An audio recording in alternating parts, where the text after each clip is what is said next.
There, the concept of the piece came from the students, and they've owned this along with Mr. Markowski. And rather than me tell you about it, we're just privileged to have with us tonight the composer of the work, Michael Markowski, with us from New York City to be here to work with the students. And I just want to say he's an outstanding musician, a gifted composer, but even more importantly, he's just a wonderful human being. He was so generous and kind with the students, and passionate and compassionate. It's just a privilege to work with him. So can you please give a nice, warm Sun Prairie welcome to Michael Markowski.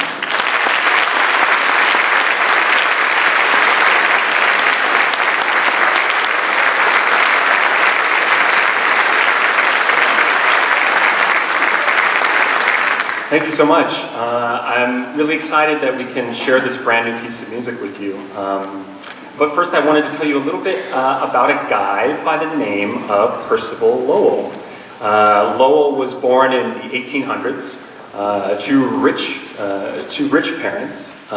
He basically was very well educated, traveled the world, and eventually realized that he was really interested in science and astronomy. So he took a lot of that family money and he built himself an observatory in Flagstaff, Arizona, just about 2 hours north of where I grew up. And Lowell was obsessed with Mars. One of his colleagues in Italy, a guy by the name of Giovanni Schiaparelli, had just discovered a bunch of lines all around the planet Mars, lines that he called canali. Not to be confused with cannoli, but this canali in Italian basically translated to channels, or basically like a riverbed, something naturally made, no big deal. But when Lowell translated this word, he called them canals, which has a much broader and more important, I think, connotation. Like when we think of canals, we think of something like man-made, something like constructed for like a purpose. And so Lowell wanted to study these canals for himself. So night after night, he would look in his telescope up at Mars, and then he would look down at a piece of paper, and he would draw what he saw, the surface of Mars and all of these lines. And he did this for a really long time, and he eventually came up with this kind of crazy theory. And his theory was basically that Mars was a dying planet. It was drying out, and that someone or something had built these amazing canals all across the planet, canals that are practically like 30 miles wide, sort of in an attempt to siphon melting water from the polar ice caps and to funnel that down to sort of the larger metropolitan Martian areas down around the planet, areas he called oases. He did this night after night, and sort of the crazy thing is, a lot of people believed him.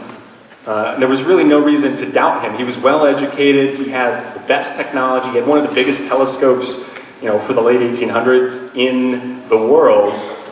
He had written like 3 really convincing books on the subject matter, and in 1905, the New York Times actually ran like a huge article with like the headline, "There is life on Mars." And it wouldn't be until about 50 or 60 years later where we would get close enough to Mars to really realize, oh, maybe not Martian-made canals on there. But one of the really cool things about that whole era, this Martian mania that he kind of helped establish, was he also kind of inspired some of America's first modern science fiction writers, like possibly even H.G. Wells and War of the Worlds, which has a very similar storyline. Mars is a dying planet, Martians invading Earth to take our resources and stuff like that. So this piece is not about Martians invading Earth or anything like that, but I think it does sort of attempt to go inside of Lowell's head, as he's looking through that telescope night after night in the dark, all alone, as maybe his mind starts to wander and wonder, whoa, what if I'm right about this? What if there actually is life on Mars? And of course, now we know that maybe his imagination ran a little wild, but as Einstein said, and I'm paraphrasing here, but imagination is more important than knowledge. Knowledge is limited, but imagination is everything. It just embraces the world. So that's just a little bit of context for this piece is, for what this piece is. It's been, I've been here like 24 hours, and it's been an amazing 24 hours to get to work with these little Patrick Martians. And I'm just so excited that we can share this brand new piece with you. I hope you enjoy drawing Mars. Thank you so much.